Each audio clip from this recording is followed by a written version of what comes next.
पाहूया टॉप 9 महत्त्वाच्या बातम्या।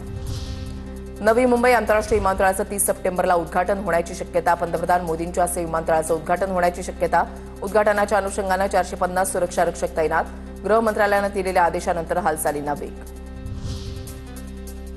देशभरात एसआयआर राबवण्यासाठी निवडणूक आयोगाची तयारी। निवडणूक आयोगाकडून अंमलबजावणीसाठी चर्चा सुरू। निवडणूक आयुक्तांची राज्य अधिकाऱ्यांसोबत बैठक। बिहार निवडणुकीनंतर देशभर एसआयआरची प्रतिक्रिया होणार असल्याचं सांगितलं जात आहे।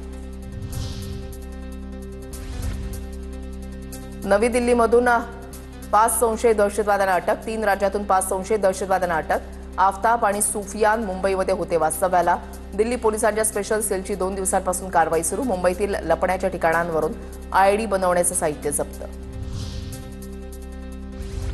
लाडकी बहीण योजनेचा ऑगस्टचा हप्ता लवकरच मिळणार। महिला आणि बालविकास विभागाला 344 कोटी 30 लाखांचा निधी। आतापर्यंत लाडक्या बहिणींना एकूण 13 हप्त्यांचे पैसे मिळालेले आहेत।